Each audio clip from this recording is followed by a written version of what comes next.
आज हम करने वाले हैं chapter first of class 12th of business RK के टॉपिक्स जो चैप्टर फर्स्ट के हैं। और इससे पहले आप मेरे चैनल को सब्सक्राइब कर देना और बेल आइकन को क्लिक ज़रूर कर देना कि मेरी आने वाली न्यू वीडियोस की नोटिफिकेशन आपको टाइम पर मिल जाए।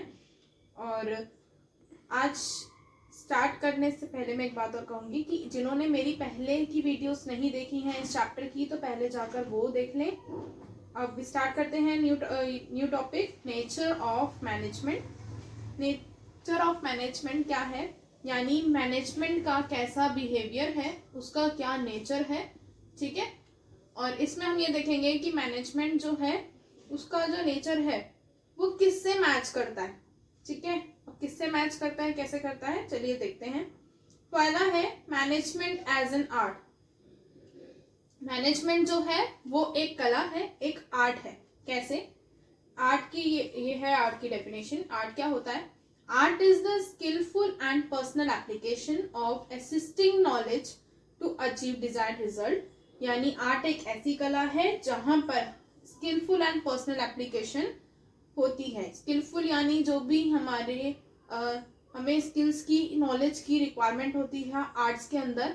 और एक ये पर्सनल एप्लीकेशन है। पर्सनल एप्लीकेशन का मतलब है कि अगर मेरे अंदर कोई कला है तो वो मेरे अंदर ही होगी, यानी ये नहीं कि कोई और नहीं उसके अंदर नहीं हो सकती, होगी, बट कहीं ना कहीं डिफरेंस होगा उस कला के अंदर।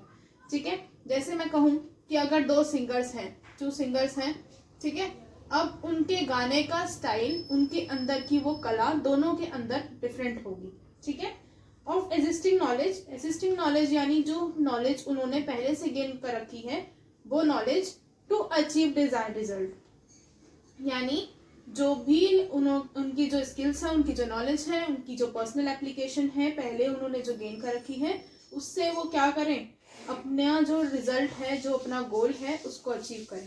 तो आर्ट एक ऐसी कला है जहाँ पर हम अपनी नॉलेज को यूज करते हैं और जो डिजायर्ड रिजल्ट्स हैं उनको अचीव करते हैं। ठीक है, अब फीचर्स क्या हैं आर्ट के?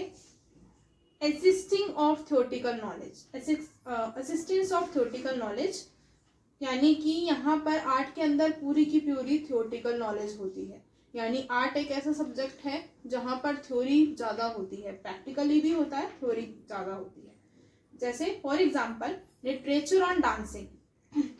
डांसिंग में लिटरेचर की रिक्वायरमेंट पड़ती है। पब्लिक स्पीकिंग, अगर हम कोई डिबेट कर रहे हैं या कोई स्पीच दे रहे हैं, पब्लिक स्पीकिंग पर हैं, तो भी हमें लिटरेचर की रिक्वायरमेंट होगी, उसकी थ्योरेटिकल नॉलेज चाहिए। एक्टिंग और म्यूजिक में भी थ्योरेटिकल नॉलेज चाहिए होती है, इज वाइडली रिकॉग्नाइज। ठीक है, फिर है पर्सनलाइज एप्लीकेशन। जैसे मैंने यहाँ बताया कि जो भी एप्लीकेशंस हैं, जो भी हमारी पर्सनल क्वालिटीज हैं वो यहाँ पर आती हैं। टू स्पीकर्स जो हैं वो अलग तरह से बात करेंगे। दो डांसर्स हैं, उनका कहीं ना कहीं डिफरेंस होगा। दो एक्टर्स के बीच में भी डिफरेंस होगा। टू राइटर्स के बीच में भी डिफरेंस होगा, उनकी कोई कला के अंदर डिफरेंस होगा।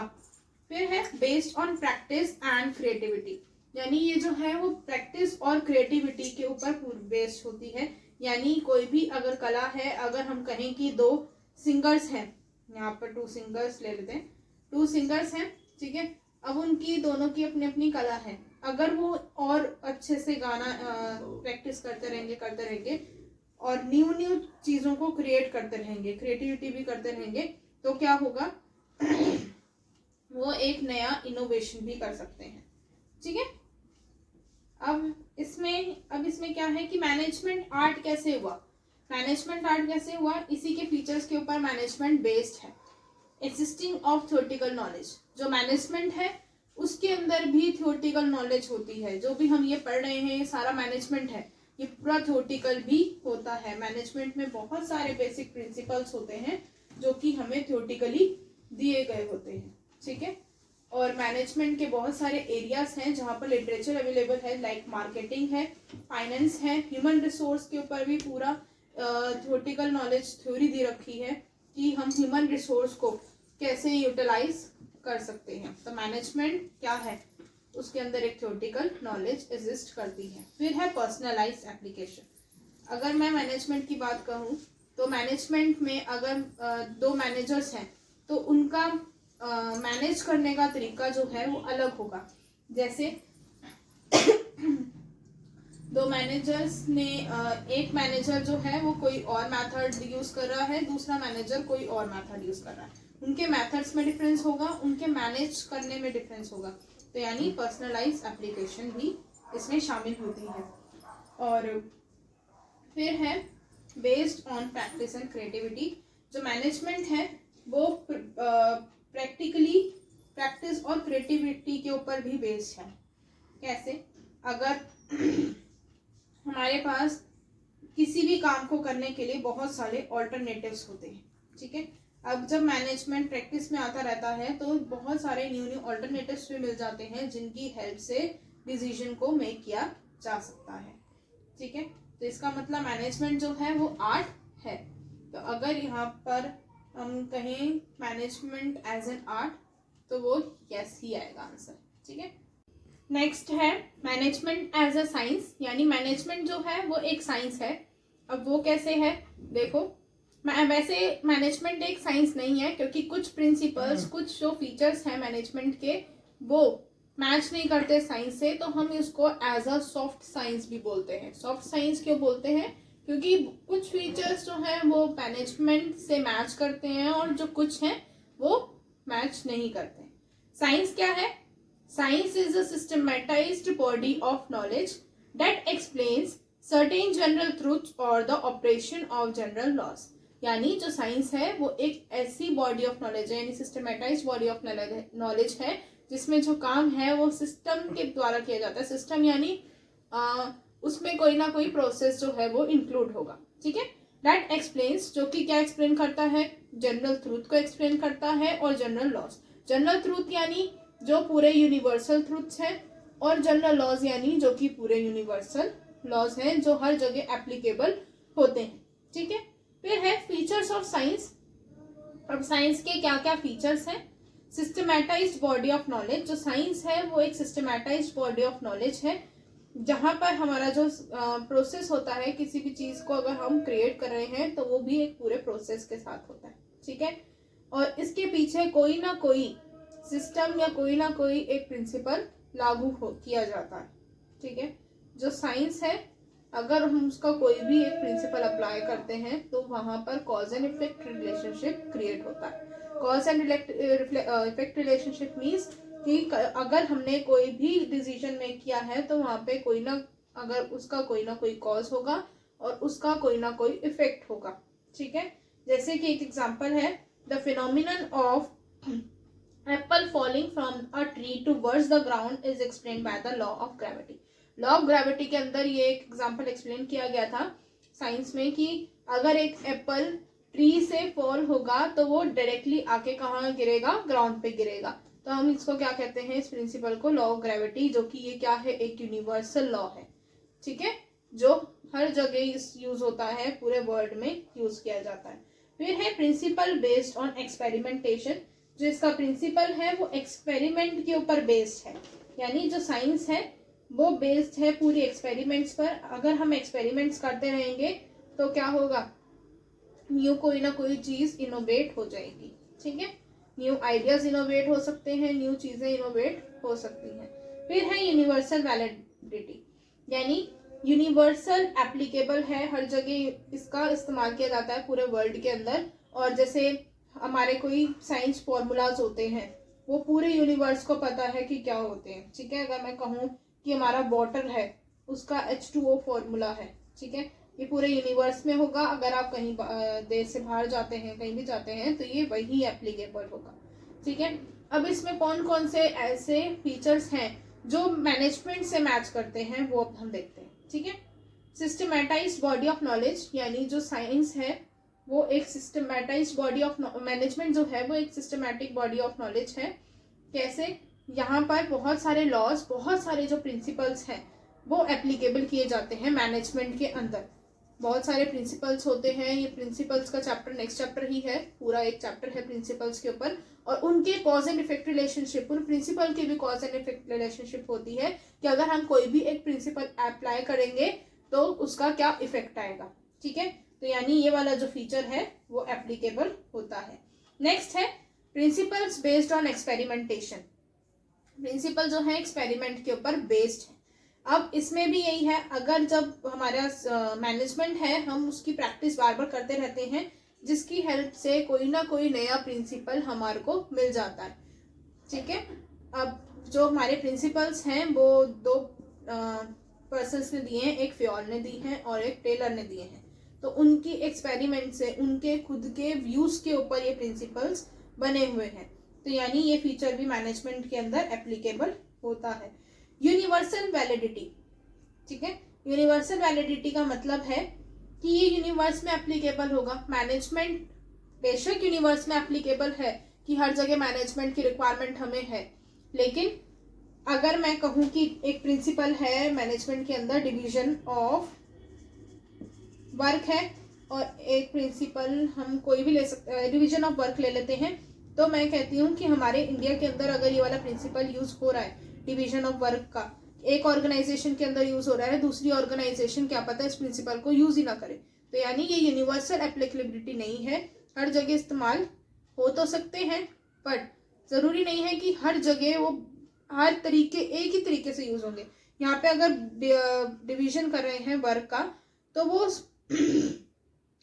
क्या पता किस उससे कर रहे हैं कि हमारे कल्चर के बेस पर कर रहे हैं, ठीक है, उनके जेंडर के बेसिस पर कर रहे हैं, तो कोई एप्लीकेबिलिटी नहीं है कि यूनिवर्सल में भी उसी की तरह इस्तेमाल किया जाएगा, ठीक है। नेक्स्ट है मैनेजमेंट एज अ प्रोफेशन, यानी जो मैनेजमेंट है वो एज अ प्रोफेशन है, ठीक है। प्रोफेशन क्या है? It is a well defined body of knowledge where skills and knowledge are required and it has restricted entry, यानी एक ऐसी वेल डिफाइंड नॉलेज है जहाँ पर हमें स्किल्स की ज़रूरत पड़ती है, नॉलेज की ज़रूरत पड़ती है, और जहाँ पर जो एंट्री है वो रेस्ट्रिक्ट है। अगर हमने साइंस की है तो हम साइंस की फील्ड में ही जा सकते हैं, तो एंट्री जो है रेस्ट्रिक्ट है, हम बैंक की फील्ड में नहीं जा सकते, ठीक है। फिर है फीचर्स ऑफ प्रोफेशन। प्रोफेशन के क्या क्या फीचर्स हैं? First one is well defined body of knowledge, यानी well defined body of knowledge है जहाँ पर हमें सारी की सारी नॉलेज दी गई होती है मीन्स जितनी भी नॉलेज है उसी के ऊपर बेस्ड होता है, ठीक है, एक्वायर्ड फॉर नॉलेज, ठीक है। फिर है रेस्ट्रिक्टेड एंट्री, यहाँ पर प्रोफेशन के अंदर हमारी जो एंट्री होती है वो रेस्ट्रिक्ट होती है। जैसे कि एक एग्जांपल है, किसी एक पर्सन को अगर चार्टर्ड अकाउंटेंट बनना है, सीए बनना है, तो वो कैंडिडेट उसकी ही सीए की पढ़ाई कर कर ही सीए बन सकता है, ठीक है। तो एंट्री जो है वो रेस्ट्रिक्ट रहती है, कोई और फील्ड में हम एंट्री नहीं कर सकते। फिर है प्रोफेशनल एसोसिएशन, ये एक प्रोफेशनल एसोसिएशन है जहाँ पर बहुत सारे प्रैक्टिसेस और बहुत सारी फॉर्मेलिटीज जो हैं हम लोग क्रिएट करते हैं, और यहाँ ये जो प्रोफेशनल एसोसिएशन जो है, यहाँ पर अगर जैसे कोई एक पर्सन है वो अगर लॉयर बनना चाहता है तो वो लॉयर के ऊपर ही उसका प्रोफेशन यही होगा कि वो लॉयर बने, और इसके ऊपर बहुत सारी एसोसिएशंस बनाई गई हैं, ठीक है।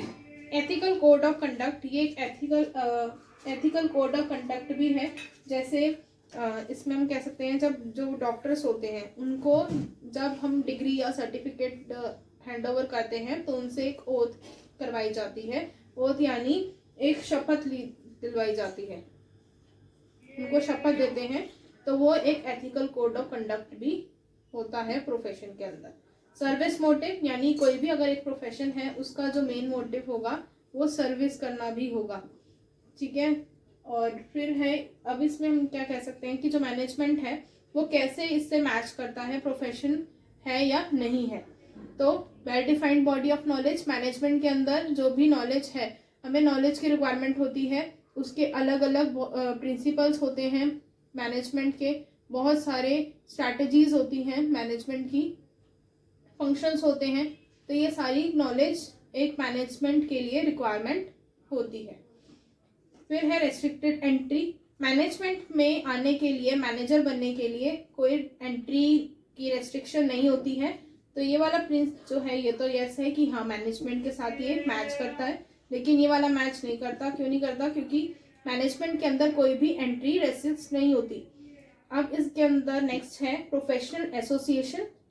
जो मैनेजमेंट है वो प्रोफेशनल एसोसिएशन से लिंक्ड है, यानी अगर हमें मैनेजर बनना है तो कहीं ना कहीं बहुत एसोसिएशंस और बहुत सारे इंस्टीट्यूट्स खोले गए हैं, मैनेजमेंट के अलग इंस्टीट्यूट्स जो हैं वो खोले गए हैं।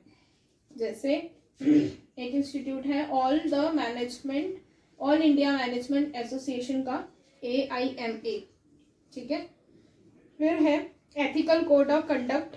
जो मैनेजमेंट है वो एक एथिकल कोड ऑफ कंडक्ट भी है, जहाँ पर हमें ये बताया जाता है कि हर किसी को इक्वली ट्रीट करना है, ठीक है। फिर है सर्विस मोटिव। मैनेजमेंट का जो मेन मोटिव होता है वो सर्विस मोटिव भी होता है, कि जो भी मैनेजमेंट अगर हम बना रहे हैं तो उसमें कहीं ना कहीं सर्विस का भी ध्यान रखा जाए कि कस्टमर्स जो हैं वो हमारी सर्विस से सेटिस्फाई रहें और उनको अच्छी गुड क्वालिटी के प्रोडक्ट्स मिलने चाहिए, वो कस्टमर्स हमेशा सेटिस्फाई रहने चाहिए, ठीक है। तो मैनेजमेंट के कुछ फंक्शंस इससे मैच करते हैं, बट मैनेजमेंट जो है वो एक्चुअली में एज अ प्रोफेशन नहीं है।